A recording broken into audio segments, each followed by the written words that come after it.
Hi everyone. First of all, I want to thank you for supporting me and getting this class for the love of shapes. This edition will be about circles. So I'm going to have a few classes that we're going to be focusing on shapes. And like I said, this first class, all the layouts are going to be focused on circles. Now, as you saw, as I was putting the pattern papers together, I didn't really focus on the pattern papers. I just grabbed a stack that I would have different colors, and usually if you've taken some of my other classes, you know that we put together page kits and focus a lot on the pattern papers, while this time the pattern paper is sort of taken a back seat. I'm still going to use a little bit of pattern papers, but this time around we're going to be focusing on embellishments and on techniques, different ways to make circles on your layouts. This first page was the inspiration for the entire class. I had done a page that was similar to this on my YouTube channel, and I thought from that page all these ideas came into my head of different ways that I could do circles on a layout. And I find circles create a lot of flow on your layout, and it's so interesting, and there's so many ways that you can do layouts using circles. So the first technique, if you will, is going to be called hand-drawn circle. So basically, I'm just going to take a pen. Mine is a Muji pen, and I'm going to hand draw a circle. And I'm just showing you some of the supplies that I'll be using. I took out the Nuvo drops to show you that you could use those if you don't have any enamel dots in the right colors. You can use anything to make your enamel dots that you have in your stash. So if you have some Nuvo drops or some Ranger enamel dots or some of the older paper pens they used to be called, you can make your enamel dots using that. Now what I'm doing right now is I know I want to cut down my pictures. So I'm cutting down my pictures, and I want to determine how big I'm going to make my circles. So I cut down my two pictures. They were 4x4 when I started. So I think they're about 3x4 right now, but I'm going to put them together. So they're going to be about 6x4. And then I use some washi tape and glue them together or tape them together. And as you can tell, I'm taking a pencil and I'm kind of make tick marks about how big I want the circle. And then I made a few circles using my pencils just to kind of give me a guide. And then it's perfect for the pictures. I didn't want the pictures to totally fit inside the circle. I wanted it to be sort of part of the circle so that it was part of the flow of the circle. So by cutting down my pictures first and then marking how big I want my circle, I made sure that my pictures break the circle, if you will. It's the same principle as when you're putting circles on a page or different shapes and you make it so that it goes off the page. It's to create some flow. Well, that's what I wanted to do. I wanted to make sure that the pictures broke the circle, and so that it would create some interest and a different flow to the page. I always talk when I do my embellishment clusters that I try to incorporate different shapes. While my circle is my big shape, and then the photo is a rectangle. So I'm kind of breaking out of that circle so that it adds a lot of different interests.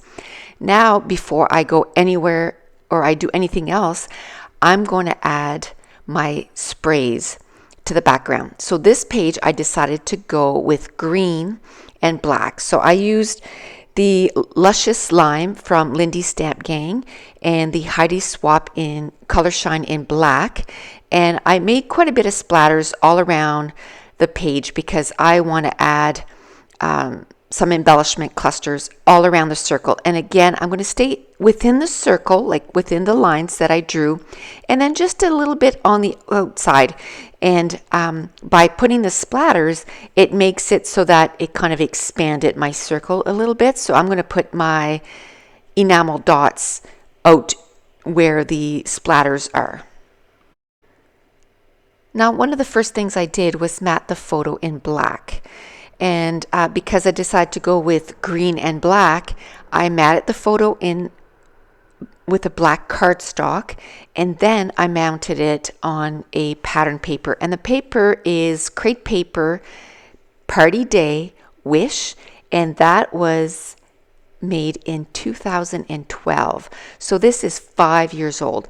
And this year, if you follow me on YouTube, you know that my motto is use what you have. So a lot of my classes are going to be, I don't want to say all because, I'll probably end up buying a little bit of new things, but I've been really good.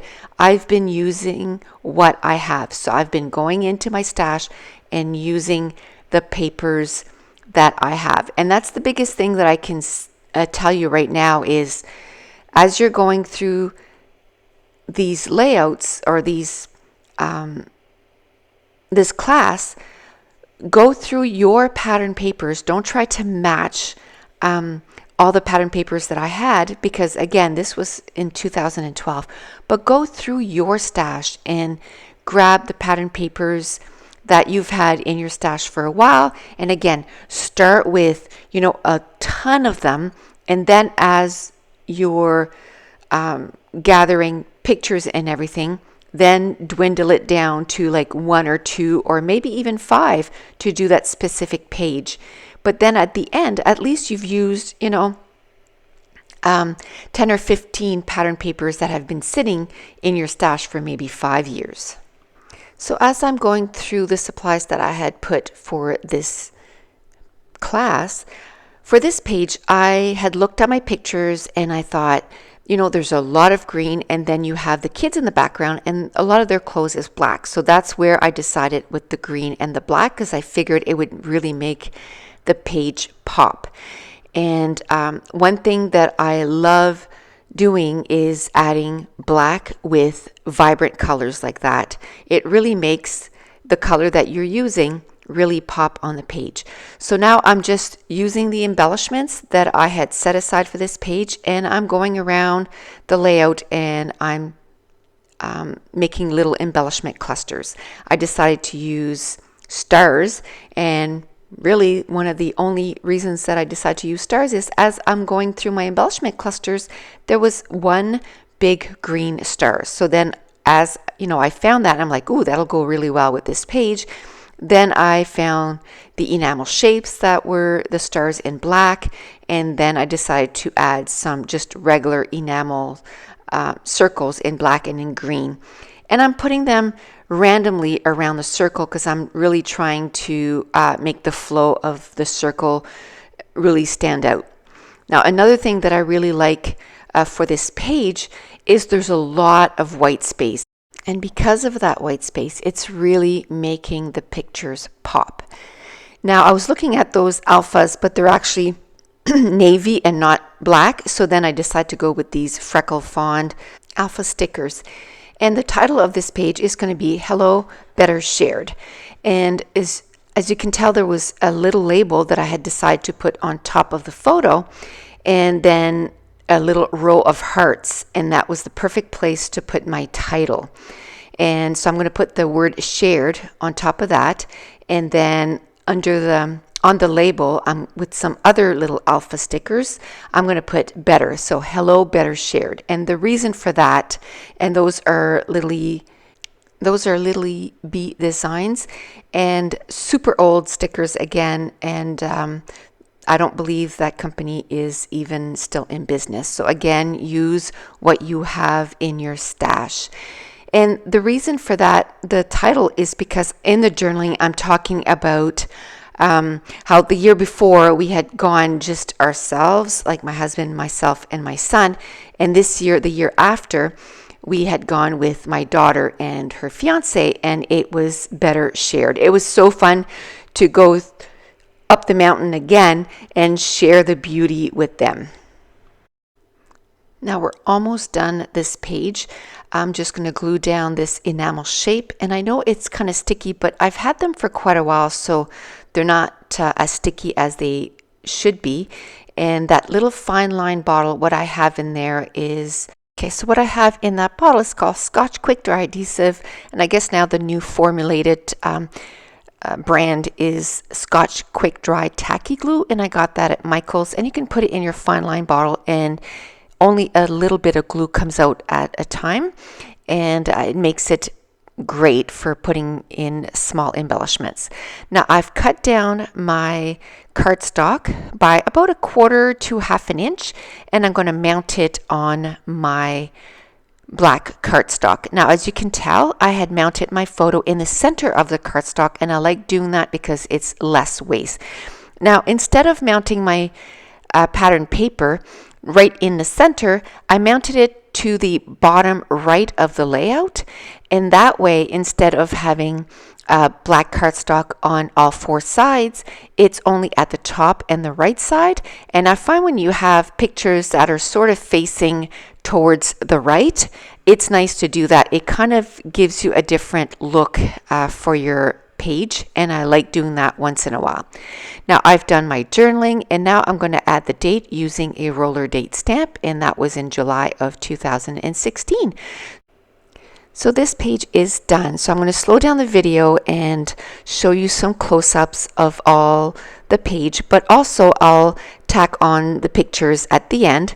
Another place where you can see the pictures will be through the link that was sent to you when you purchased the class. All the pictures will be on the website, so you can view all the pictures. Okay, now we're ready to start the next layout, which is called Hand Drawn Take 2. See you there.